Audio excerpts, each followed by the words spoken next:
Welcome to Bottom Line Sports Talk. I'm George Abraham. You know my partner, Albert Campman. Albert, one good thing about Ohio sports, I think you could do a who's who in just about any sport or endeavor and basically say, you know what, I'll take Ohio.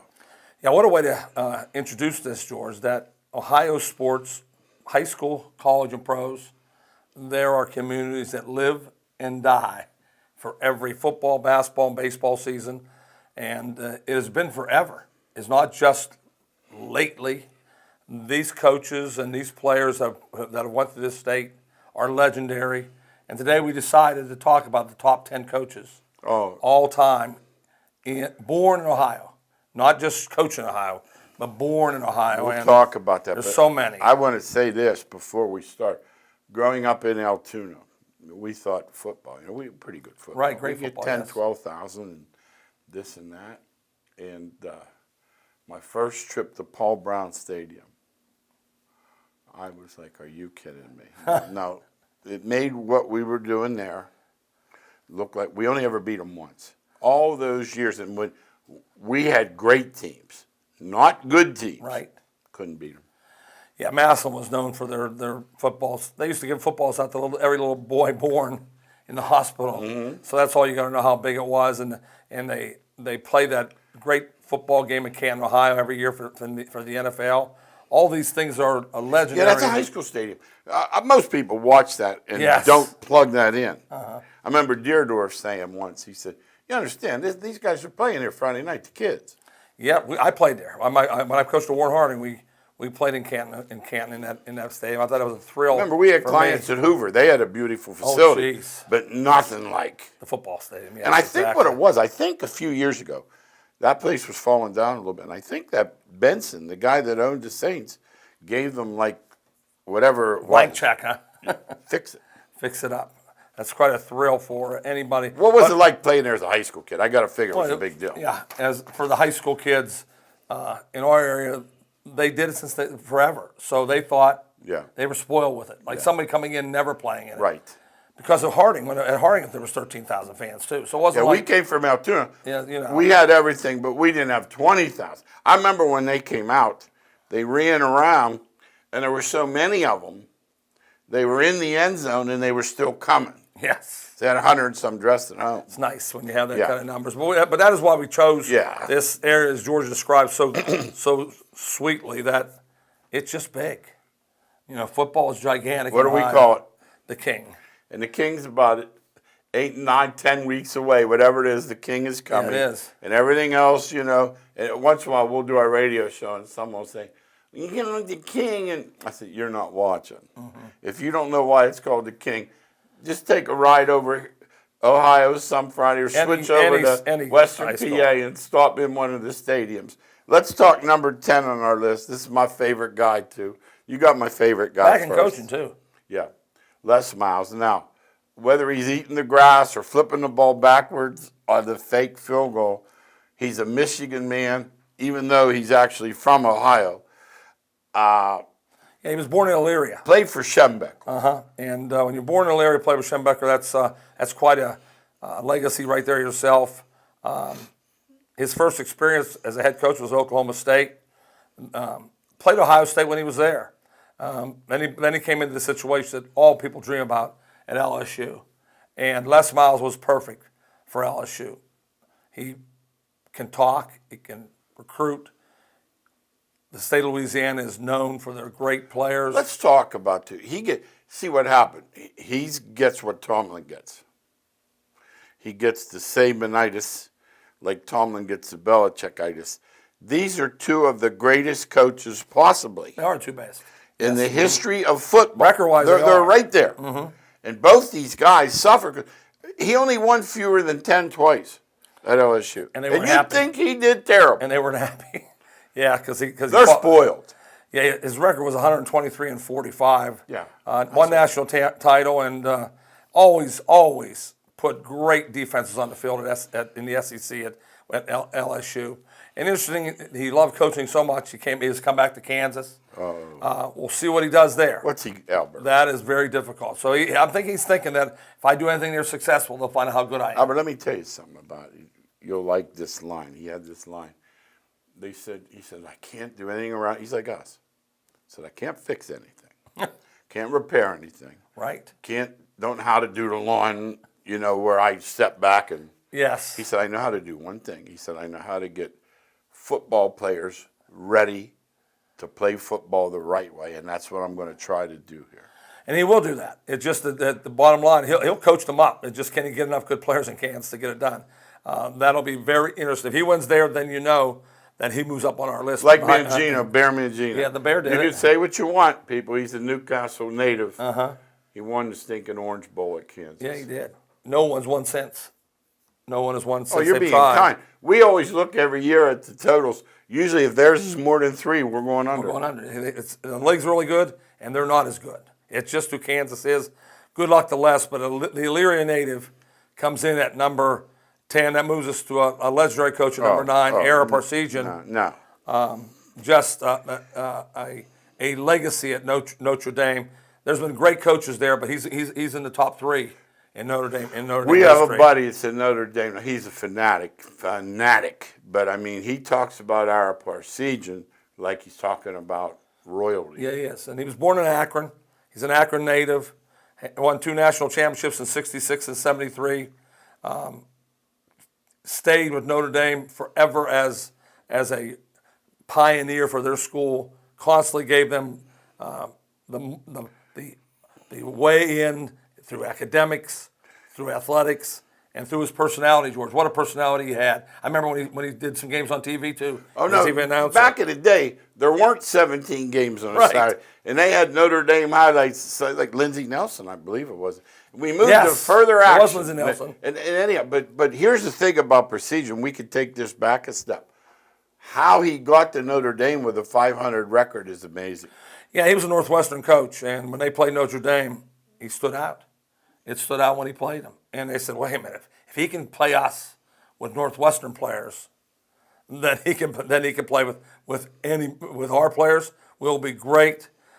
He's one of those guys that was not Catholic, was not a graduate of Notre Dame, but if you ask him, they tell you he's Catholic. You say this all the time about certain people fit the place. I've heard you say that. It does. He really important. He fits there. Yeah, and that's really important. He was a guy. He was a people person. In Notre Dame, you have to be that because you're not sitting in your office in Notre Dame. You are at the Indy 500 one weekend. The next weekend, you're talking to people in Chicago. Next weekend, you're talking to somebody in California. You have to be that kind of person, and Ara Parsegian was that kind of person. Hey, funny story. They opened this year with the old Notre Dame coach, Bob Davie, New Mexico. And I'm giving it to a guy who's been on our radio show before, to Sarge. Must be a big Notre Dame guy. I didn't How about know. that? And the other day I said, Sarge, I said, are you admitting to opening up with New Mexico? And you're telling people, teasing him. Top of the schedule He is. wrote back, yes, Georgie boy, I am. He goes, in other words, all they care about is getting that first W up there and start. They'll figure their schedule's tough enough. Yeah, and they usually are. It usually is. But isn't that something, Bob Davie coming back? Yeah, and he's probably happy to do that. He's probably really happy to do that. Get $1 million. Yeah, once you're in Notre Dame and you get to do something for your New Mexico team. Ara to Notre Dame fans is the name that they really say. Ara. You know, when you say one name, George, you become famous. Yeah. If you're Elvis or Cher or Bono or whatever, you're pretty famous. And they say Ara. Yeah, they don't have to say anything Good else. point, Albert. Yeah. And this is my favorite. Oh, I'll tell you what. This list, number 8's my man, Lou Holtz. He's a local guy.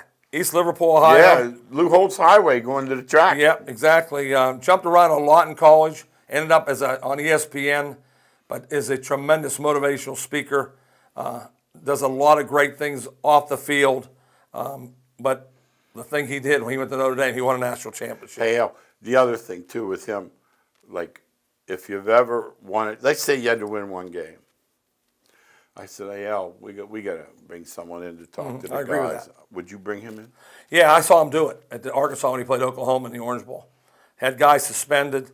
He's your old line discipline. Give him your line on discipline. Yeah, this is what you do for 2 people. What that people think is really what you do for people. Yeah, and he did. I'm going to do them a favor. He sent them, and he did it at Notre Dame with the kid from McDevitt, the running back. They were out at Southern Cal, Ricky Waters. Ricky Waters, yes.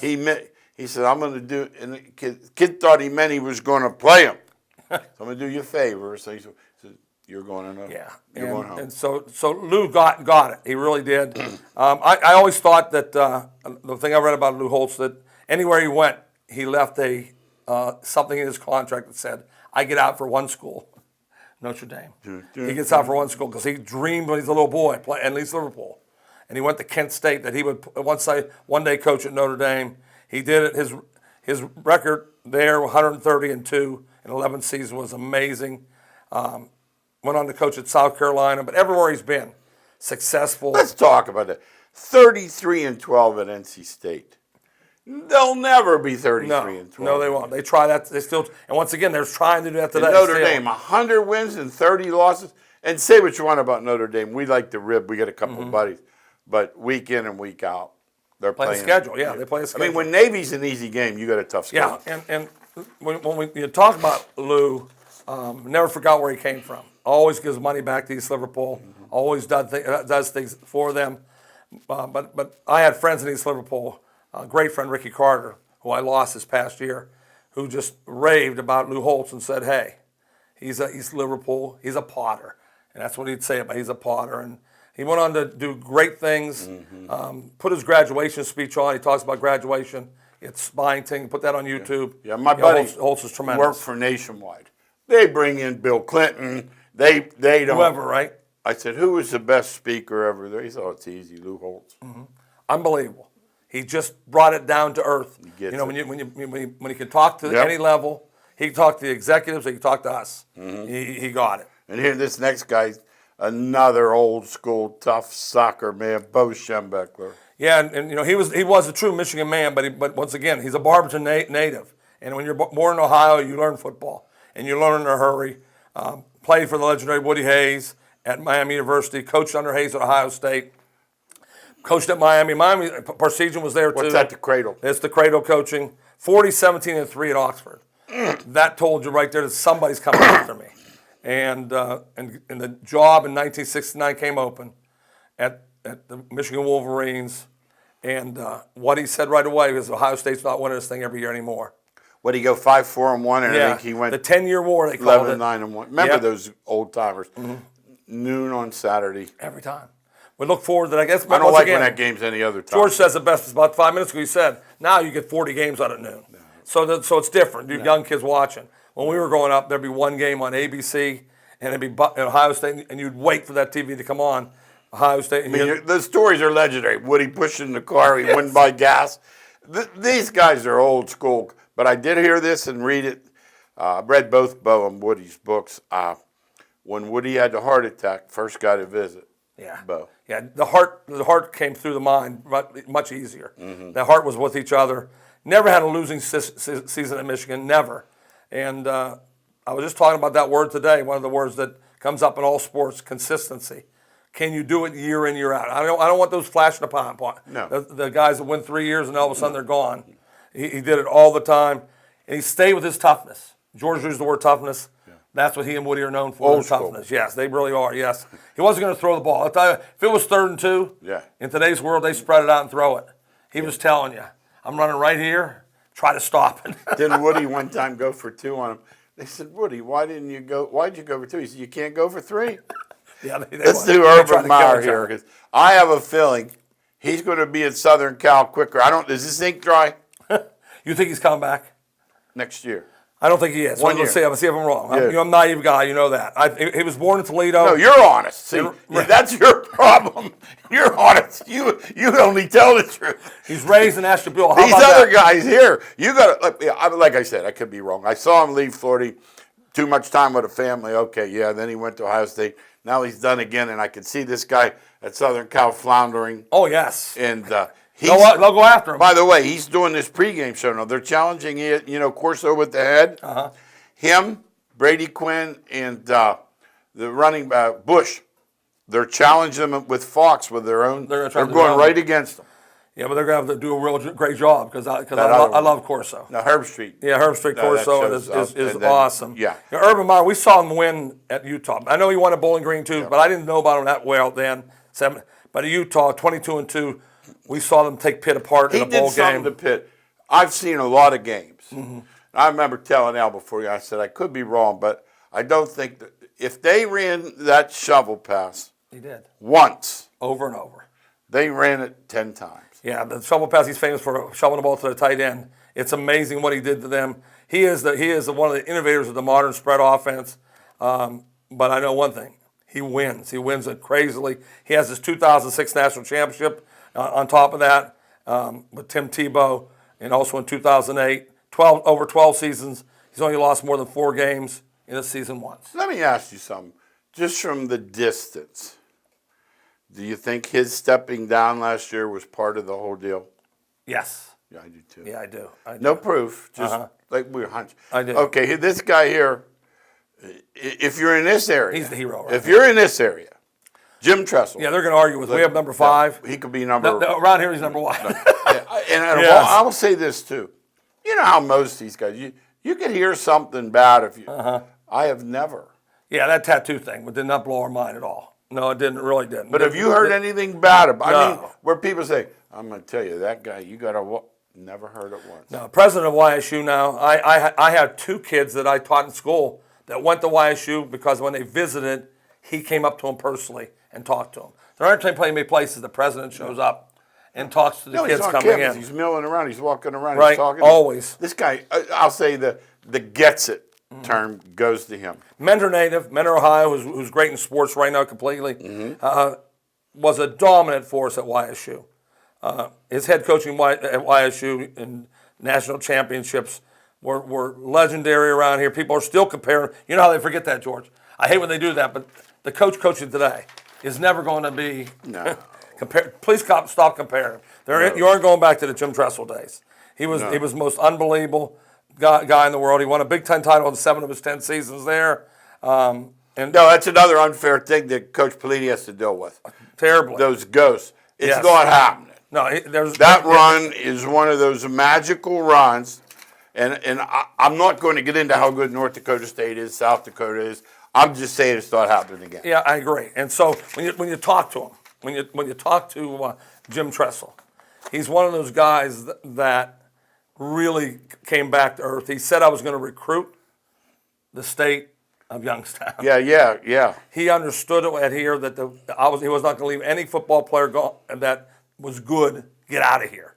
He was just a perfect fit, one with running the football, defense, but he really used special teams, used the kicking game more than anybody around. He George. flipped the field with his punter. All the That was time. offense to him. Always played field position. Yeah. Made the changes. How about today?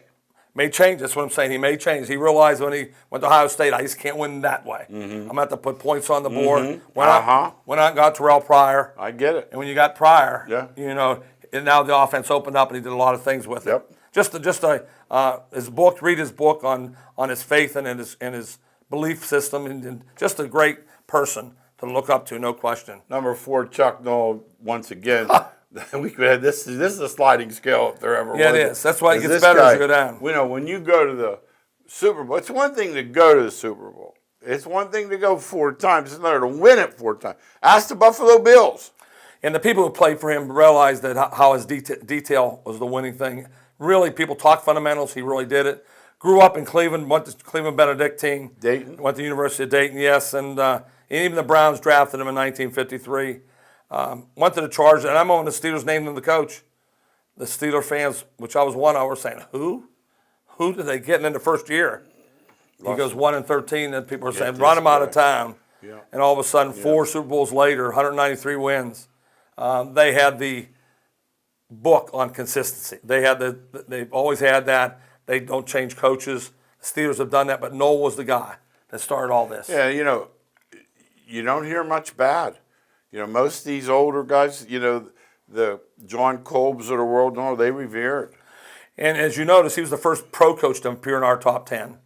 And he's that kind of guy that coached pros like college or high school. He didn't let any detail go. Tony Dungy still says everything I did with Chuck Noll. He was really intelligent too, George. Yeah. Not just the guy that just did football. I mean, he went to operas. He read books. He was a wine connoisseur. Wine connoisseur. As does the guy Yes. at The Spurs. Popovich. Popovich. Okay. These guys are similar. The Renaissance men. Yeah, they know a little bit of everything, and They know people well. did not want to. Great line. They did not want to talk football off the field. No. You know, if you want to talk to him, you were going to talk to him about wine. You were going to talk about that Phantom of the Opera. You were going to talk something outside of football. But on the football field, he was all business. All business. What an outfit. The Hall of Fame is just littered with people that were drafted during his time. Yeah, recognizing talent. You know, they were the first to go into the black little small schools and get those Winston-Salem. Yes. North Texas State. Yep. Stallworth. Yeah. Green. Yeah. Good point, Albert. You know, Albert. Even Kent State was small. They went to get Lambert. These are all small schools that they got. Terry Bradshaw, Louisiana Tech. But the black schools where they got Ernie Holmes and L.C. Greenwood. Oh, geez. They really knew how to. How about that? Donnie Shell. How about that for? Yes. So that was what Noel. Noel was famous for a lot of things. He's our number 4 guy, and he could easily be number 1. How about number 3? He never won just the most games ever in the pro. Yeah. Don Shula. That's why we couldn't put Noel above him. Yeah. When you win the most games ever, Yeah. That's a legacy. Undefeated too. 2 Super Bowl champions, an undefeated season with the Miami Dolphins. We're talking about Don Shula from Grand Rivers. He is a guy that when you talk that undefeated season, that still is celebrated every year by their team. Guys that are around, they go open the champagne. Sometimes it's as early as week 3 or week 7. that one year it went all the way to the Super Bowl with the Giants. They were holding their breath. But the truth is, he was very, very successful. And a big figure in history because that Jets upset of the Colts. He was part of the losing team. It wasn't all smooth. Yeah, 328 wins, though, makes it a little smoother. If you did it for 30 years, you'd have to average almost 11 wins a year. And then that's unheard of in the pro. That means he had longevity and he won like crazy. Yeah. I'll tell you one of the reasons he won. I remember when he had the great Miami undefeated team, and they ran the ball with Zonka kick and Morris down your throat. Ran it. And all of a sudden, he drafted a quarterback named Dan Marino. No. And he went from running the football. The Marx Brothers. To throwing it. Did he have Duper and Clayton? Yes. Throwing the ball all over the field. Every time. So a guy that said, okay, I know I'm old school, but I'm going to coach with my talent. And Shula did that. Graduated from John Carroll University. Kept his ties there. Helped the university out. Has always been an Ohio native through and through. Still alive, though. Still alive and has a lot of restaurants. Steak, yeah. So once again, he's a smart guy too. Yeah. He's not one of those guys that just was a football coach. Squander. There's a lot of guys. And then number 2 and number 1, man, we got the great 2 for last. And I won't even call it last because Woodrow Wayne Hayes. Yes. Wayne Woodrow Hayes. When you saw that ball cap pulled down, that short sleeve shirt with a tie, and you just knew that. We have a buddy, our good friend is a congressman over at PA, and his brother played for Woody Hayes. That's all you got to know. The guy Woody Hayes was stories. tying his shoes one day, not paying attention. Woody just reached over and clipped him while the guy was tying. Don't be tying your He shoes. didn't even hesitate. The guy wasn't paying attention, and he cuffed him. I mean, he probably had a helmet on. It didn't hurt him, but it got the idea. I'm talking. In those days is way different today. You can't get near a guy today. No. In those days, I got kicked in the butt. I got slapped in the helmet so many times. But Woody was a Clifton native. He was the guy that started the great cradle of coaches at Miami, Ohio. Before being named the head coach at Ohio State, he is synonymous with Ohio State. It doesn't matter who comes in there. They're always going to compare themselves with Woody. And he came in prior to the 1951 season. Incredible run. I mean, incredible. Winning 5 national titles and 205 games, George. See what happened, he got bigger than the place. Oh, he did. He got bigger than the place. And obviously, what's that old saying? Absolute power corrupts absolutely. In other words, yes. As great as he was, he got to the point there where no one could say anything. Yeah, he did. And sometimes being a dictatorship, if you can handle it, is good. It didn't happen good with him, that he thought he could get away with anything. And George, I remember I was in Cleveland when he punched that kid at the Clemson game. I think you were coaching Slip Rock at the time. Yeah, we were playing in a tournament down at the Beaver Dome. How about we that? went over, they had boxed lunches for us. We went back over to the dining area, like to whatever, and the game was on TV, and that guy intercepted for Yes, Clemson, and he got the ball, and he Linebacker running down the sideline, yep. held it in Woody's face. That was Woody's last. He didn't. game. He didn't just push him. No, he went to clean his wanted clock. Out. He wanted out of him. He's 50 years older. Yes. But the bottom line was He's trying to embarrass me. He's going after him. Woodrow was there to win the game, and you know it was a sad ending, very much like Bobby Knight. Mm-hmm. Very, very true. Both They're guys, very similar. They're very similar, though. Similar war historians. Yeah, they are. Yes, they are. And they both got to the point where they just got so big, Albert. They had no boss. Too big. Yeah, way too big. And you want to make sure that as you're watching this show, Woody Hayes should have been only remembered as one of the 5 greatest coaches of all time. But instead, there's a but behind every time you say Woody Hayes. You say, this guy was the greatest coach in Ohio State. But Yeah, exactly. you should have saw what he did last night. Yeah. That's Albert, we're on number 1 now. And there was no doubt. This is number 1, and there is no doubt. Clear cut, I think. Let's talk about the things. Paul Brown Stadium, we talked about. Invented messenger guards. Right. Was that him? That's him. The playbook. And him. That's him. The taxi squad. That's him. Hey, by the way, that term, the taxi squad, he literally got the guys he couldn't keep jobs driving taxis so they'd have some money and he could keep them around for his practice team, right? Most creative guy of all time. Okay. Not even close. Oh, there you go. Born in Norwalk, Ohio, raised in Massillon. He just decided, I can change this game. I can change this game with plays. I can change this game with strategy. And he went to the forward pass. He went and got a great quarterback and Otto Graham. The Browns are named. Yes. And they had 7 titles. In whatever league they were in, they had 7 of them. Yeah. He went from Massillon to Ohio State and win a national championship there. His great accomplishments were with the Cleveland Browns, 7 times champions in multiple leagues. Still, he went to the Bengals. Didn't stop there. Stadium is named after him. The structure of the staff of all those organizations are due to him.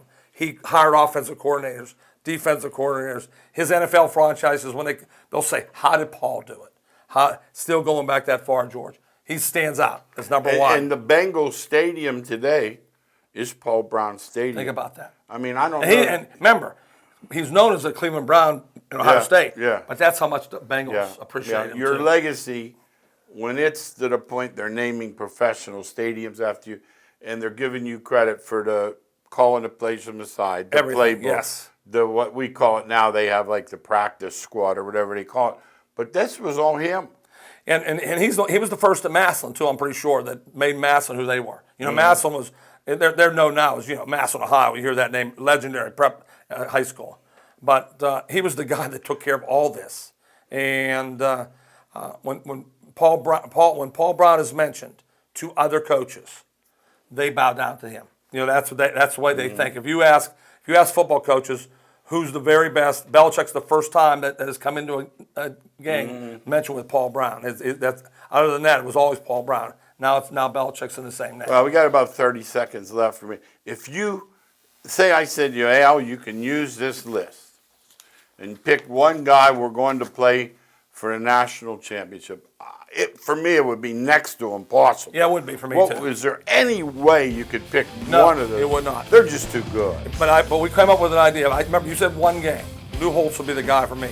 I'd have him talk to him before the game. He is a guy that really gets a team ready. Oh my God. For one game, no question about it. If I needed toughness, it'd be Woody Hayes. Yeah. If I need a strategy, it'd be Paul Brown. There you go. There's some other guys, no question about it. Good point. Hey, thanks again for watching Bottom Line Sports Talk. Hope you enjoyed our special show.